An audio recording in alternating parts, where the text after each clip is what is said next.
Hi guys, I'm back again for another overnighter in a place that you're probably all too familiar with. And I'm out with the guys from Bigfoot Research UK, Neil and Neil. It's funny because when you shout Neil they both look. But we're looking for strange goings on in the forest.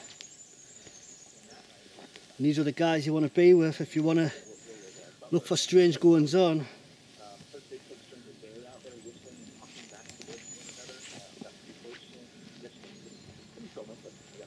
And you might recognise them there. Evening. Might have seen them on the telly. If you watch Finding Bigfoot, you'll probably recognise one or two of them, or both of them I should say. How's it going, YouTube? Neil from Bigfoot Research UK, and also Neil from Bigfoot Research UK, and also Damien from Bigfoot Research UK. And as usual I'm talking shite. But we're out here looking for strange goings on, and we couldn't have picked a better day for it really. It's misty and still a bit damp, and there's no wind, so it's going to be ideal for recording. Spot this. I like coming here when the weather's like this. Makes it a lot more interesting. I think we might hear something tonight, to be honest with you, because it's that the conditions are perfect. I mean, the last time I was here, it was still a bit windy, and it dampens everything down. You're hearing little cracks and knocks and that, but that could be just the trees. Yeah. You can only hear things very close range when it's windy. And as usual, I'm not set up yet because I'm very disorganised. And I'll be under a tarp in me bivvy. You know what it is? That looks like a very good seat in there. If you chop away some of the, in the branches. I could, like. Maybe a Sasquatch sat there once upon a time. Or a woodwuss. We shouldn't call them Sasquatches, like. We should refer to them as the Wildmen. I was thinking that, like. Because that's the US, isn't it? The yeah. How about the forest monkey? The forest monkey. The monkey man. It's a monkey though, but it's not even.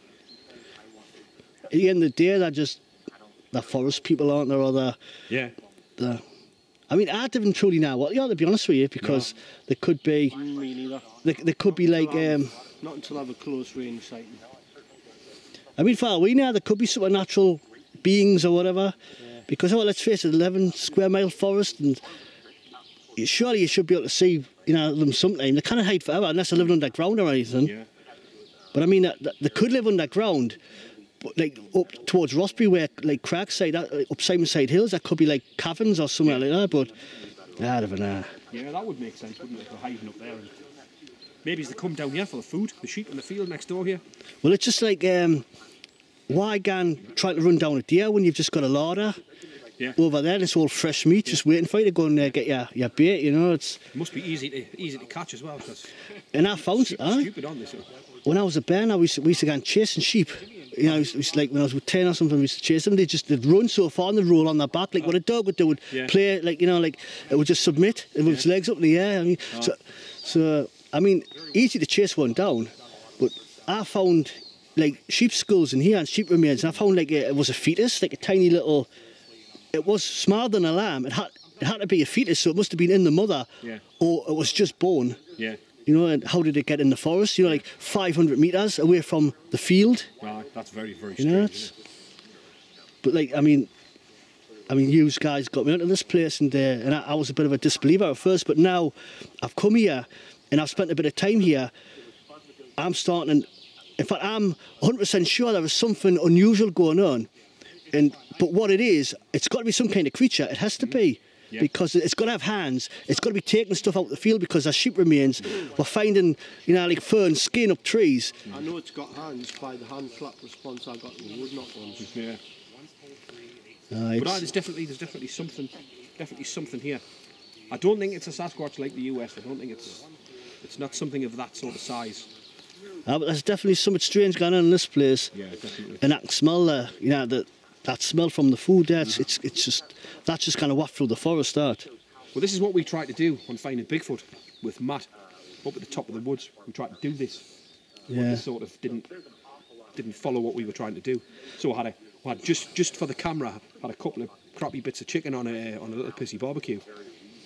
We didn't sort of do it for long enough like we would do here. We weren't standing around chatting like we are doing now, and like we've done previous times when we've been up here. That's the thing when you're not in control of the editing. What you would like to see happen, or you would like to see the end product, they make it into something totally different because they do it their sort of way. Yeah.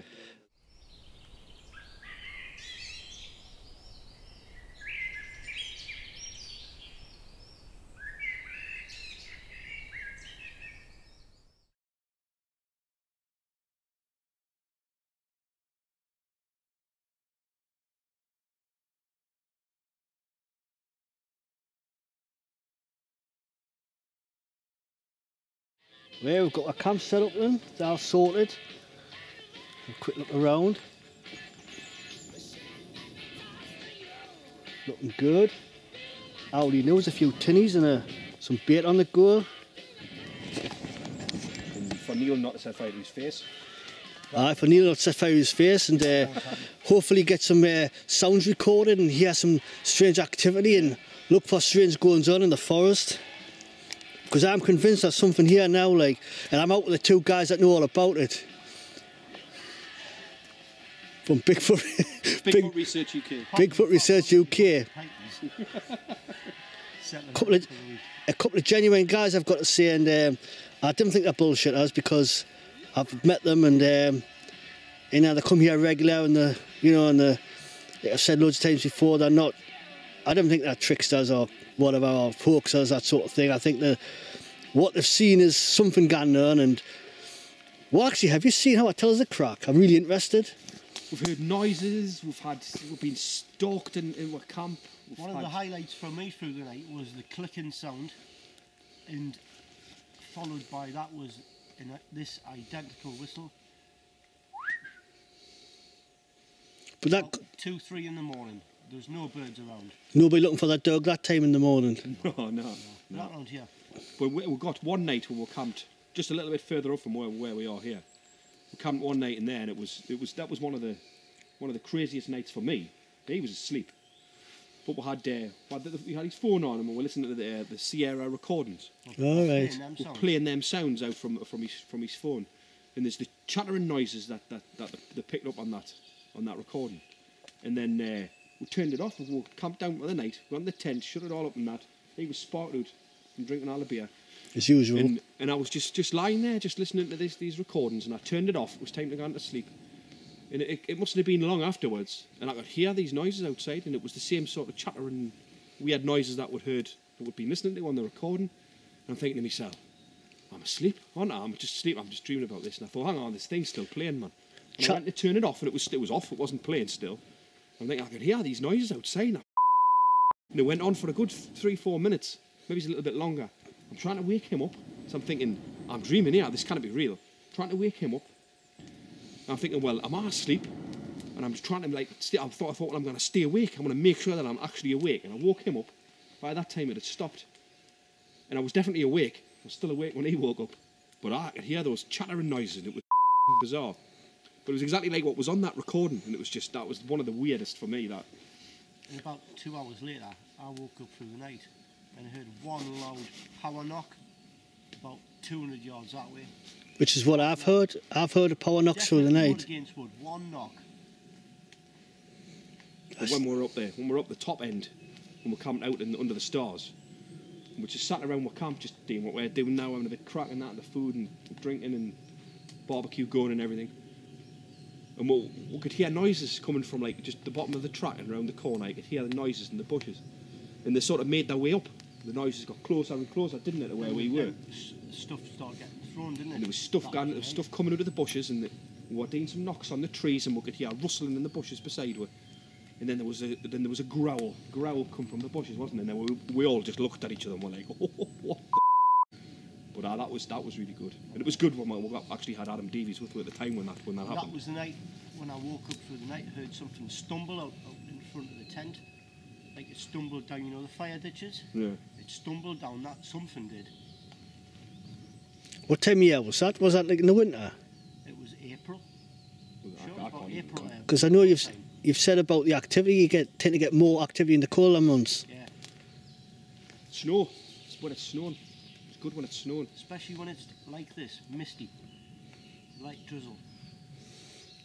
Summer's not so good when it's hot. Do you think that? Veggies and everything are a nightmare. And do you think there could be like other food sources elsewhere, and maybe these animals or whatever? Sense, See, in the winter, there's no food for them. Where's the food? It's only like like 1,000 meters or so that way. Like in the field, loads of sheep. Yeah. But So there's one food that is present all year round. Like bugs. Tree roots, pull trees apart. There's definitely food for them. Not so much in this part, not in the forest here. Obviously there is the frogs, like you say, and there's deer, but I think it's going to be easier for them to like get a sheep than what it is to run down a deer. Yeah. I don't remember ever seeing deer in here. I just see them in stupid places like on the side of the A1. Yeah. I've seen them out there on the... Three hills, deer all the time, 3 hills. All the time. I found droppings where the camp is just along there, which me and David were there last week. I found deer droppings just around the camp, so I know they come in here. And I've seen, when it's been snowing as well, I've seen tracks in here. So I know they come in here, but obviously there isn't much food for them in here. I think a lot of the times they're going to be out there on the south side, like on the side of the road where the grass is greener. There's shrubs and berries and all that sort of thing for them and that. I'm full of shite, I put my noddy hat on. Blackadder, Edmund Blackadder here. I'll edit that bit out. I am sure there is something going on here, and for fact there is. I mean, I was sceptical. When Neil first contacted us, and he was asking us if I'd heard strange things going on and all that, I wasn't really listening for stuff. Yeah. People, you hear stuff. Everybody hears cracks and knocks in the forest, branches breaking, and you just put it down to wind and things, don't you? You never take any notice of it really, unless you're paying attention. Or like deadfall, that sort of thing. But like, thanks to you guys, I don't know if I should thank you or not, but I'm more switched on, and I'm actually more frightened. I can't come here and camp on my own now. I mean, I don't want to like sound hard and try, I'm gonna build up the courage and do it, because I don't know if I'm just being foolish by trying to do that, because you should never come camping on your own if you don't feel like you want to come camping on your own, because if anything happens, it's foolish, isn't it, really? Yeah. But the times I have been coming back, psyching myself up, when I had that barbecue in the forest and that, I just knew I wasn't going to stop here on my own. I wouldn't, there's no way I'd come on my own anyway. That didn't take you very long, did it? No. 2 ticks. Done it before. It's a nice tool, that, like. Alright, so we've got a canny little camp here. I'll just have a bit pan around. And we're going to need a tree to do it upon. I think that would be the tree here. No, I think that's going to drop shit on me. This is my setup. That's funny size. As usual, it's the same. It's the same setup every time I come camping.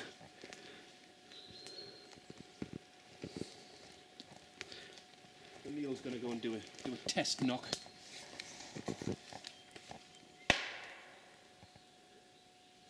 When we did this for Untold Stories of Animal Planet, we took them out and I told them I'm going to do knocks, but you're going to have to be quiet afterwards, because we need to stand around and we need to listen to hear if there's any sort of response. So they managed to keep themselves quiet for, I don't know, 20 seconds or so, and then they all started talking again and moving on to the next bit.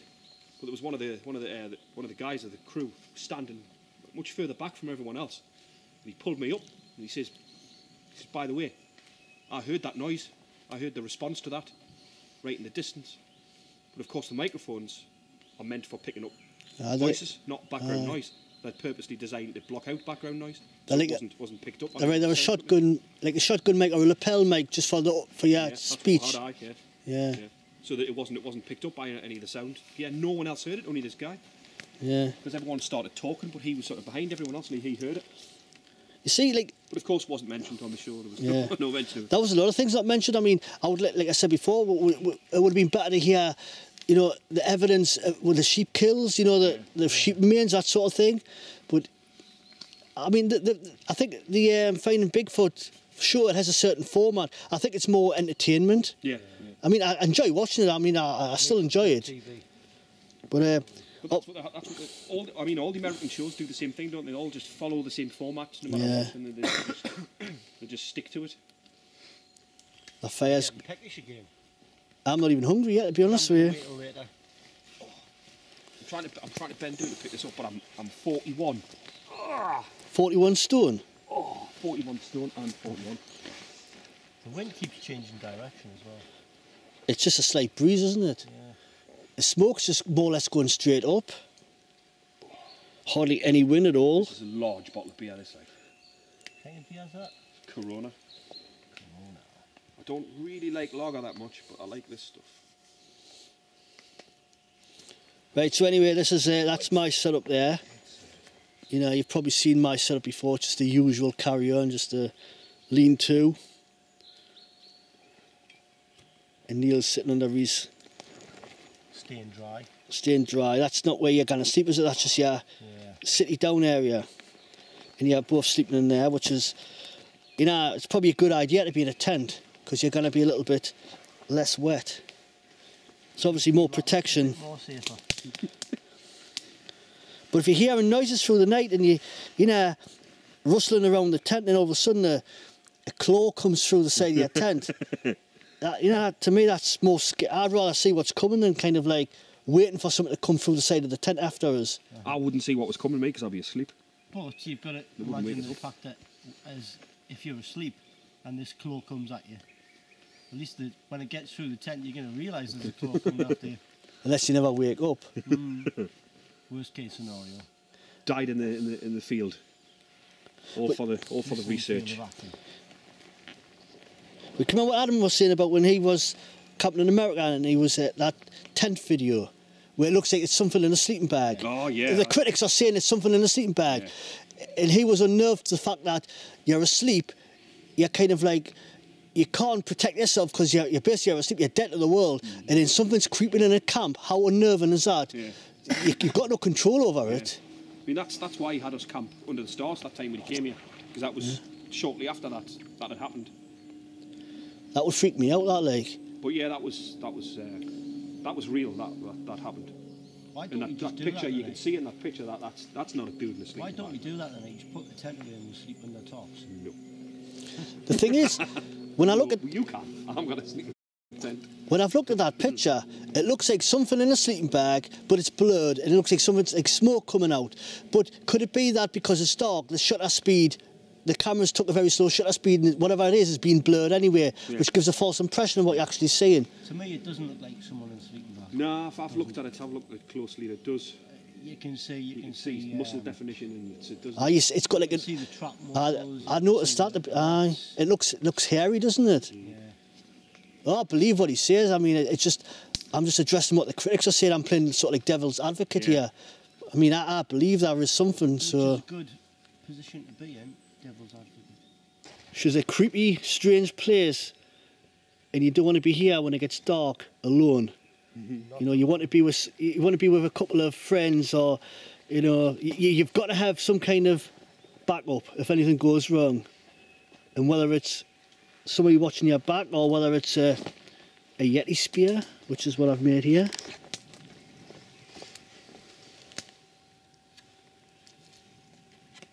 That's sharp, that. I use it for killing slugs in the garden, but that's what you want for protection, because you never know, things may go bump in the night. And these guys know all about it. They've heard things, they've seen things, strange activity. Hopefully we're going to get something right. Would you just come here on your own, or would you just not? No, never. I wouldn't come on my own. Never. No chance. You have before, haven't you? Not camped out though. Not camped on my own. I come in the area once. It was about 4 in the morning. It was just starting to get light. Is that when you saw someone come down off a tree or something? No, that was during the day. That had the audio recorder going right next to it. So for you, right, what is the most compelling evidence that you've seen up to now? Obviously, it's your sightings at Bowlam, isn't it? About 5:30 one morning, I seen the top half of this upright figure walking through a section of clear cut with a fence, perimeter fence all the way around it, and it just got out of sight. And later on that morning, when it got out of the car, I went to the section where it must have scaled the fence, and there was dents in the fence where it obviously scaled the fence and climbed over. All right. So I'll play devil's advocate here. Could it not have been like a deer or a fox, but you only seen the top half of it? No, it was a definite. Was it like figure. an upright figure? You know, he's adamant you've seen things, and like I says, I've heard stuff. I haven't seen anything, but I've heard stuff and I've seen prints. I've seen something. Hearing something is more, is like 70% chance more of hearing one than actually seeing. Yeah. Because I mean, you think of the forest this size, it's a lot of area for animals to hide in, but you're obviously going to hear them at some point, you know. And I'm getting freaked out already just thinking about it. Mm-hmm. But you get surrounded in the camp. That's one of the things that happens quite regular. And whatever you do, you realise it's not just one. Yeah, there's there's you a get few. the feeling there's not just one of them. Because you hear something like in the distance over there, crashing about a bit. It's not normally very loud. It's sort of subtle noises. Right. But then it'll be over there, and then it'll be over here behind you, and then it'll be over here, and then it'll be over there, and so it has to be more than one. like it's either patrolling around, whatever it is, or there's more than one, and they're coming in to see what's going on. But because the way we do this, with a fire going and the barbie going, and we're talking, and there's music going Guys on YouTube, cheers. and it must be quite interesting for an animal to come around and see this kind of stuff, to see what we're in its territory and we're making a noise and we're mucking about, and it's wanting to come and see what's going on, and it comes round and has a look from a distance where it feels safe. And if we didn't see anything, at least it's a good camping trip. It's getting out. We're not stuck at home in front of our PlayStations or our tellies. Yeah. You know what I mean? Getting our brains fried by the microwaves and the Wi-Fi signals and all that. We're out here in the wilderness. Well, I'm right excited tonight. Like I'm all tooled up with me Yeti spear. Obviously, that's just for protection. I've got me recording gear. I've got my bed sorted. I'm with a couple of guys that obviously know what they're doing, and you know, or does any of us know what we're doing? We want answers. We're just looking for, you know, we're just trying to find out what these things are. You know, it's, and I've got to admit, I feel as if it's become a bit of an obsession with me. And I'm getting a bit of stick off the lads on YouTube, and I want us to do things a certain way, but I want to do things my way. I'm in it for me. I'm in it to find answers. I don't care what people think anymore. I just want to. Yeah, we're the same.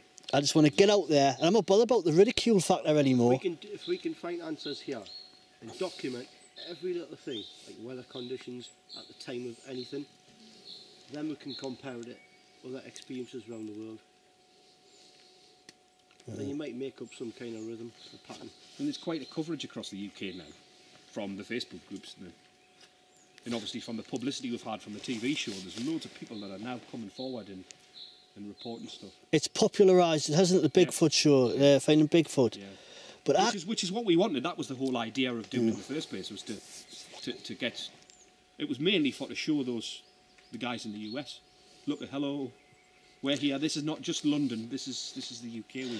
I've got to admit, we've got forests and stuff. And I've got the impression that maybe it's to look upon our kind of like Bigfoot phenomenon as a kind of a little bit dubious. I'm not too sure about it, because let's face it, we haven't got the same kind of habitat as what they've got over like the Pacific Northwest, the Rockies, that sort of thing. They've got much more, you know, area of they can easily hide animals.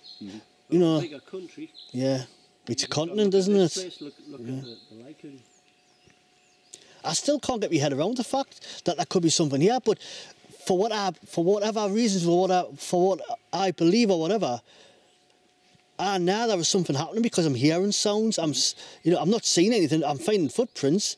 You know, I found that print and I made a cast. If I was hoaxing it or whatever, I wouldn't have, wasted 3 journeys up here in the gear to do it. If I wanted to try and hoax it, I would just get me mate Davey, who's a bit mad, to dress up in a monkey suit and in a shaky video like this, and I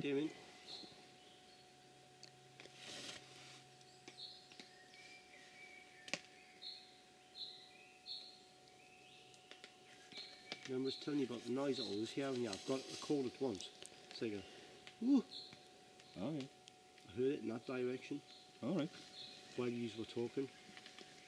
It's very distant, but I'm very in tune to that identical sound. I think you're hearing stuff that I never hear, because I think you're more tuned in than me. I'll tell you what I'll do. When we're going to set the recorders up? I'll play it now for you. The sound that I hear a lot. That I've just heard now.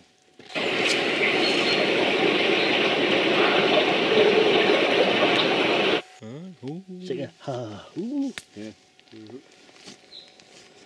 See, my first That's an animal. My first reaction would be, that sounds like an owl, lad, but... No, it's not an owl, because when you actually hear it first hand, it's got a tiny bit of reverberation. It's something big, or something like roughly our chest cavity size.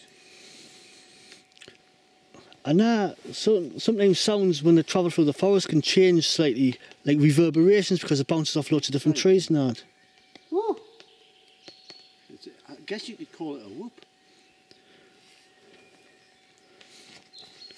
I mean, I've picked up sounds that sounds like a ooh ah, like it with an R in the end again. I've got ooh ah. All the decent bits of recordings you've got, I've got them on here. So the stuff I've sent you, are you quite?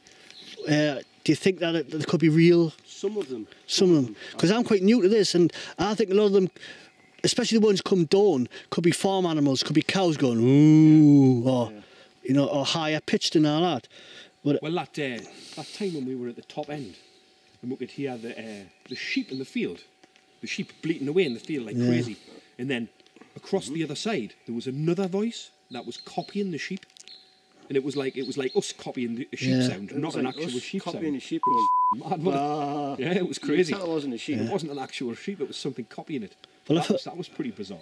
Well, I've read and I've heard, you know, I've seen videos that where they say that these animals, the mimic other animals, obviously, it's part of the hunting, isn't it? If you, you know, if you go duck hunting, you're gonna do a duck call, you know. It's quietening right down now. So if there were people hunting, they'd be shouting, "Oh, Dave! Hello, Dave! Dave! Oh, Dave!" You've also got to remember in America as well, you know, when they've got like hunting season, who in their right mind is going to go around in a monkey suit and risk getting shot at? You're supposed to wear like high-vis jackets and that when you're hunting, but yet, you know, so these things are real. You know, you just got to look at like the Patterson Gimlin film, and you know the proportions of the body and that, the leg bends and that. And nobody could make a suit like that in them days. Yeah. And why hasn't anybody come forward with the suit? How much money they can make? Yeah. Doing interviews and that? No. Oh, it's real. One guy tried to cash in on it, but no one still believes him.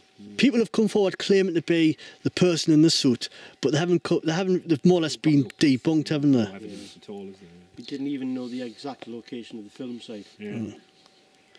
And when you look at some good analysis, you know, like MK Davies and even I think they've done some really good analysis of the videos about what's that body ratios. Yeah. You know, how we haven't got the same ratios. You know, the angles of the legs when they're walking. The 30-degree leg bend and all that. The lack of the head bob when you're walking like we do. They're so fluid. These creatures, when they're filmed, they're not bobbing up and down. They're sort of like, it's as if they're just flowing.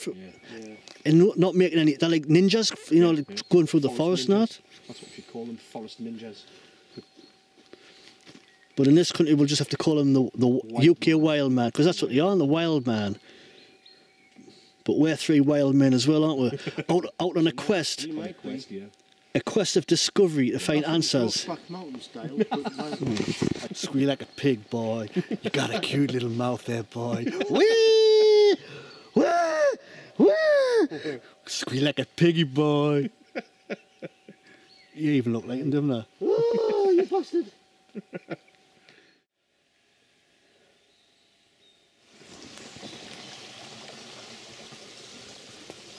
I'm back at my old location where I camped last week with Davey.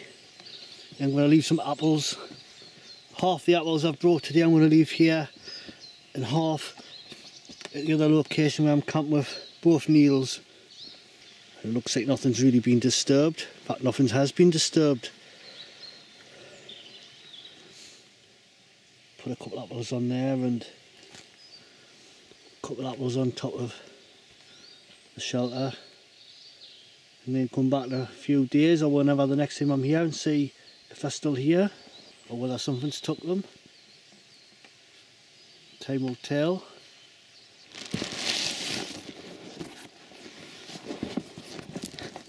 So I've got my roll mat, I've got my tarp set up, I've got my bed, everything's at the other location now. Just I didn't, just needed one or two things from here. Like something of the Blair Witch Project. And now it's starting to get dark. With a bit of luck, the fun will begin. We'll start hearing stuff. Who knows what the night will bring or what tomorrow will hold. Tomorrow is the beginning of the rest of my life. I'm tired of shite. I'll do a small whoop, see if they respond. Whoop!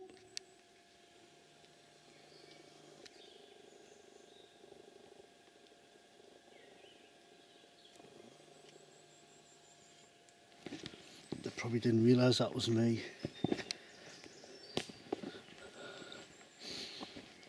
I'll own up, of course.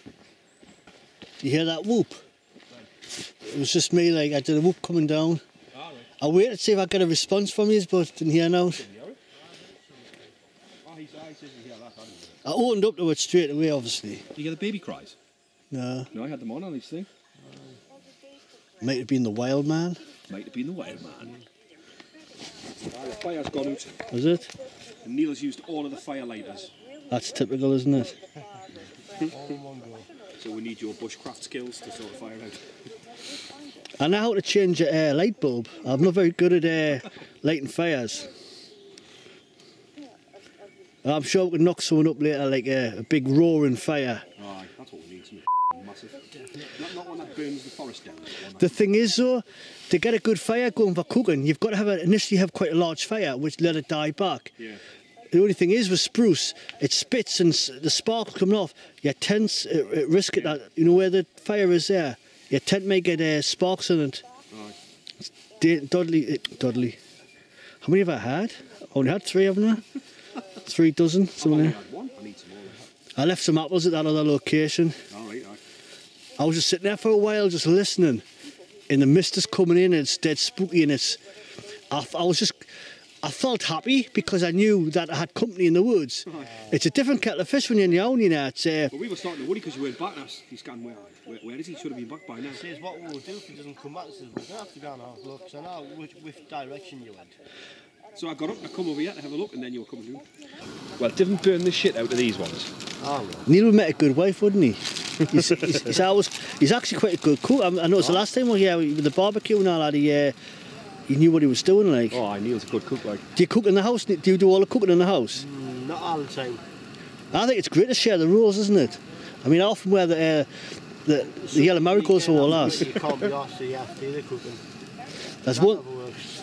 I like cooking, like, I'm good at cooking. That's one thing I not do. I not do dusting. I do that. I do hoovering and all that sort of thing. I'm allergic to dust, like, can't do it. Do you know the best way to get rid of dusting? You know what I mean? Just break one of your lass's ornaments, and she'll never ask you to do dusting again. It worked for me. I don't know if I believe in time travel. You know why? Causality, or whatever it is. The absence of time travellers. Have you seen any? If time, look at, say in thousands of years' time, right, or millions of years' time, when this technology, if it is feasibly, physically possible, right, for the normal laws of physics, how come, right, that there isn't an industry in the future of time travellers coming back as a tourist, you know, to visit, unless they're cloaked or something? And that's a good question. Bigfoot could be cloaked. I mean, if you were to travel back in time and change something, it wouldn't affect your present. It would just be an alternate reality of that. That's if there is alternate realities. So it would go off on a tangent. Then you're talking about multiple universes and string theory. And it's way above my head, that way. I mean, it does make sense. It does make perfect sense. But listen, look at this way, right? Right. I'm a time traveller from the future. I come back and kill my parents, therefore I shouldn't exist. Yes, so how does that? That's part of that theory. Because I'm sure it's causality or something like that. So you can't affect your future by travelling to the past and changing stuff, because you're not. You're creating another route for that linear of time. So you're not. So if I went back and murdered my grandparents, it wouldn't make any difference. If I come back to my normal time, I wouldn't. I would come back to the time from that timeline, like in Back to the Future. I would go to an alternate version of that instead. So the past that I've just created would happen, but the original timeline would be left alone, and the people I left behind in that original timeline would just carry on, just without me.